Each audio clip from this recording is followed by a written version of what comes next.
Well, hi everyone.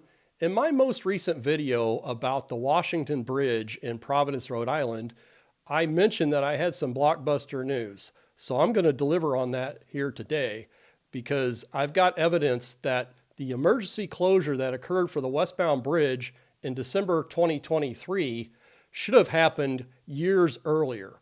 I have data from ValueSpace, their analysis that they've provided to me yet again. They've gone back an additional number of years to resolve the pattern of movement for the westbound bridge in the area where anchor rods were later discovered to have been broken. And it's quite scary and quite frankly, very compelling evidence about the lack of oversight apparently with Rhode Island DOT and their, again, apparent inability to properly administer these bridge projects in a safe manner that the public can trust and rely on. So in order to present this information in a clear fashion, I need to go back and play a couple of video clips to set the stage here. This is Rhode Island Governor Dan McKee at a press conference in mid-January 2025, talking about issues related to not only the westbound Washington Bridge, but the eastbound Washington Bridge, which now carries 6 lanes of traffic in total, 3 in each direction, as well as a new median barrier that's been put in to separate the traffic. So he doesn't like so-called outsiders stepping in and looking at the situation with the Washington Bridge and how they've handled it from an independent basis. Good morning, thanks for being here. And I just want to continue to reinforce that safety has always and is today the top priority regarding anything that's related to this to the Washington Bridge. That's why we closed it down so quickly as we did when we learned there was a serious problem. Okay, so what he's talking about, apparently work that was being done to retrofit the westbound bridge led to the discovery of broken anchor rods on December 8th, which is a Friday, 2023. The bridge wasn't actually closed to traffic until the following Monday, December 11th. There's this news article where Governor McKee is quoted as saying, "I should have known." McKee says he should have been told sooner about Washington Bridge problems. He's referring to the difference in time between December 8th and December 11th, but which is an important distinction here. But they've got far bigger problems here that I'll show you as indicated by the satellite analysis that was provided by ValueSpace. Instead of getting to the bottom of what led to the closure of the Washington Bridge on an emergency basis in December of 2023 and address not only what the technical issues were, but when did they develop, how did they develop, instead of answering those very, very important questions, the DOT and the state of Rhode Island decides to sue everybody who's been involved, all the consultants, all the contractors who had previously been involved with inspection and repair work associated with the westbound Washington Bridge. Now I'm going to play this next segment. Closing the northern span, that's the side that carried all the westbound traffic, was a shock to many people who travel that bridge regularly. It makes sense that many of you would have a renewed interest in bridge safety in general and have questions about expanding the southern span to the 6 lanes. So obviously, the government of Rhode Island and Rhode Island DOT in particular, in many people's mind, have a serious credibility issue. You know, they allowed the situation to develop where the bridge had to be suddenly closed with massive disruption to commuters, to businesses. But again, instead of answering questions, they decide to file lawsuits and attack anybody who has an independent viewpoint and does independent research about what's been going on with their handling of the Washington Bridge. So as I mentioned, ValueSpace has done a couple of analysis for me on the Washington Bridge to support these videos. Previous one was last fall, and this is apparently what led to Governor McKee taking shots at such analysis back during this January press conference. You're going to have people from out of the country with satellites. You're going to have other engineers who aren't even bridge engineers, tell you differently. Well, they're desperately trying to control the narrative of this bridge, and it just seems to be politically motivated. I think from an ethical standpoint, from a public interest standpoint, They need to provide very specific answers to these important technical and management questions. And they haven't done that so far. So let's go back to this report. This was a consultant prepared report following the emergency closure of the Washington Bridge. This report was issued in February of 2024. And they basically said there's a lot of problematic aspects to the Westbound Washington Bridge because the way it was designed and built, it made inspection of key components very difficult in terms of access. And the failure of the anchor rods, which I'll describe here in a bit, was just one of many condition problems associated with this bridge. Condition problems that up until the time of the emergency closure weren't fully understood. So what we're talking about is these anchor rods to support these cantilevered sections of the bridge deck. So you can see the legend here. The purple dots to the right are the location of the failed tie-down rods or anchor rods on Pier 7 of the bridge. These other dots, the pink one shows where bouncing was observed, and then the orange dot shows gap at bearing observed. So not a good thing to have relative to the condition of an important bridge. So this is the original story that caught my attention on this project, where you had this emergency closure and you had the director of Rhode Island DOT, Peter Alviti, coming out and making statements that turned out to be altogether inaccurate. And at the time, I thought his statements were odd, that he couldn't possibly have had enough information at hand in the immediate aftermath of this emergency closure to explain what had happened and why. But yet he does, or at least he makes the attempt. So I'm going to play a couple of those segments. I will say that basically what they say in technical terms, in lay terms, they say that in July, the inspection was made, and though the pins that are in question here, the anchor rods that are in question here, were in adequate, serviceable shape. Well, obviously nobody believes that today. There's not a shred of evidence to support that. In fact, there's evidence to support quite the contrary, that these anchor rods were in a deteriorated condition and had been broken for months, if not years, before the emergency closure. And Director Alviti was asserting that everything was fine in the July 2023 inspection and that these rods apparently broke between July of 2023 and December of 2023, so within a 5-month period. But look at this massive amount of corrosion. Look at this upper surface of the broken anchor rod. That doesn't happen in a 5-month period of time. This takes months, if not years, to develop. Look how much the cross-section has changed due to corrosion and apparent overstress. You can understand why they, upon discovery of the condition of these rods, immediately closed the bridge.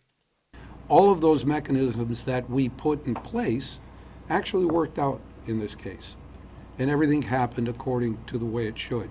So again, he keeps repeatedly in different aspects of this Washington Bridge situation, pats himself on the back about what a great job they are doing at Rhode Island DOT relative to the handling of the Washington Bridge, which is just nonsense. I mean, what he's saying here is, hey, we saw a problem and we immediately, 3 days later, closed the bridge down. So that's all you could really hope for. Nothing to see here, which is, of course, nonsense. And he goes on to give an explanation for the cause of this apparent breakage within this 5-month period of time with absolutely zero evidence to support his assertion. Once in a while, an extraordinary event will happen, as our engineers are telling us happened in this case. Some kind of outside force that was extraordinary, over and above the normal use of everyday use of the bridge, happened between July and now. Okay, so to recap, suddenly had to close the bridge down. They think they did a great job by closing the bridge to traffic within a 3-day period of the discovery of these broken anchor rods. But then no real information has come out since that time. They've done destructive testing. They've removed these anchor rods. I have a photo here that was provided by Rob Cody from Rhode Island that indicates that they grouted the hole left behind from the anchor rod on a bridge they knew that was likely to be closed. Why would they do that? Where is the report indicating the condition of the anchor rods as well as the likelihood of when they broke. Nowhere to be found. So again, besides making inaccurate statements about what's happened with this bridge, and they're now not answering questions about what happened because they're using the excuse of this lawsuit against these contractors and consultants to say, hey, we can't talk about it. Well, it's a question of priorities. And again, because I believe they're trying to control the narrative desperately, this is what the governor got so upset about. This was the analysis back in October that ValueSpace did. And they identified areas that corresponded to Pier 6 and Pier 7 where excessive movement was noted. And they also raised areas of concern relative to the eastbound bridge, which subsequently we know Rhode Island DOT went out and did repairs in those locations. But let's just look at this here. You have a movement pattern. This analysis goes back for a 3-year period from January 2021 to the end of 2023. And you see a few markers here where you get a departure in the movement pattern in early summer of 2022. Really, you could see indications of it clear back in April of 2022. And that pattern repeats again just prior to the closure of the bridge in December of 2023. And then you have a long baseline period of a couple of years nearly where the movement, the deflection patterns are flat. So I asked ValueSpace to go back additional time to rule out any possibility that there's a 3 or 4 year cycle that could have produced those results. So they last week did this analysis and provided it to me. And of course, because going back farther in time with INSAR data, you tend to have less data, but for the areas of interest, they had plenty of data to show what the trends are.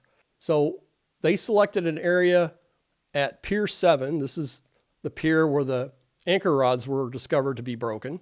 And again, you see back in April, May, June of 2022, a departure from the normal pattern of deflections. And then we have a long period going all the way back to 2016 where there's virtually no movement. And so the pattern that develops with the change in deflection pattern in early to mid 2022 is the same pattern that exists at the time of the bridge closure in December of 2023, but that pattern did not exist whatsoever in all the prior years going clear back to 2016. So that suggests that this anchor rod configuration in terms of the number of broken rods that were discovered in December of 2023 was the same configuration that was in place almost 2 years before that. And that's not to say that other anchor rods and other aspects of the bridge were not broken in this period of time going forward from 2016. It just suggests that the pattern that led to the closure of the Washington Bridge related to its underlying condition developed nearly 2 years before they actually closed the bridge. Now, I expect that Rhode Island DOT, as well as the government of Rhode Island in general, is going to be really unhappy about this analysis because it's wholly contrary to the narrative that they initially tried to put out there that, oh, this happened within a 5 months period of time, and we caught it and immediately shut the bridge down to traffic. The data just doesn't support that kind of contention, in my opinion, based on ValueSpace's analysis.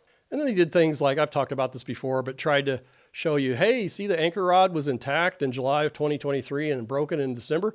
2 different camera angles. You actually cannot see the location that was later determined to be broken in the July photo. It's utter nonsense to present this photo as evidence that the rod broke after July. And you can see some overspray, you got some paint flecks, and those paint flecks are on a heavily corroded surface. That surface can't get into that condition over a period of weeks or a few months. This takes months and months, if not years, to develop. And you can see here, this surface that you can see on the broken anchor rod is covered with corrosion as well. So this is a Google Street View image from September 2023. People are taking their kids to school, they're going to work, there's commercial truck traffic going over this bridge, and the ValueSpace data indicates that these anchor rods were broken for many, many months prior to the discovery that led to the closure in December of 2023. I think that set of facts is wholly unacceptable in terms of transparency and accountability for Rhode Island state government and the DOT in particular. So again, I mentioned that Rhode Island DOT in particular understands that they have a credibility problem. First, I can't believe their narrative about what happened to the bridge and when. They've got another 160 plus bridges that were in poor condition or are in poor condition, just like the Washington Bridge was prior to its emergency closure. How do people know, or how can they rely on Rhode Island DOT to fully understand the condition of those bridges and, to the extent that there's a problem, to be open and transparent about what's going on? So the lawmakers early on said that this was an unacceptable situation, and in my view, have done literally nothing significant to get to the bottom of the situation. So again, I want to thank ValueSpace. This is an excellent use case for NSAR. ValueSpace tells me that had they been under contract to do routine NSAR data collection and analysis of the Washington Bridge, they would have flagged in early to mid 2022, well over a year and a half prior to the emergency closure of the bridge, that there was a change in deflection patterns that would likely warrant increased scrutiny about the condition of the bridge. And these analyses are very cost effective. You can have an initial analysis done for objects within a 1 square mile area, and ValueSpace tells me they do that analysis for a 3-year period for $1,300. So I've got a link in the description if you want to contact them to have that type of work done. Again, there's 160 other bridges that are in poor condition, whether it's Rhode Island or other states that have poor condition bridges in their inventory. I think this is part of good due diligence to incorporate this type of analysis to indicate the potential for problems that require either increased inspection or other intervention. And these analyses can be repeated periodically, some number of months, and it's very, very cost effective. I mean, they're spending hundreds of millions of dollars just demolishing this bridge at this point. And there's no price tag been established yet for the replacement bridge. I'm thinking it's going to be in excess of $400 million. And of course, there's a lot of questions whether Rhode Island's going to get matching federal funds to complete that replacement. So again, I've done many stories about this bridge. Some have been big issues, some have been relatively minor issues. But if you go back and look at the body of work that I've done on this bridge, I think there's a consistent pattern of a lack of transparency by Rhode Island DOT, and clearly the Rhode Island state government so far hasn't held anybody accountable aside from consultants and contractors. I mean, have you heard of anybody at Rhode Island DOT being fired over this? I haven't. So with that, I want to send a shout out to those of you who have contributed to buy me a coffee. That's a great way to support the channel. I also want to thank channel members. I really enjoy the engagement with channel members. And certainly I want to thank those of you who have contributed to Super Thanks. That's another great way to support the channel. Stay tuned. I've had some recent fulfillments of my APRA requests relative to Washington Bridge. So I've got more interesting updates coming up. So please stay tuned for future videos.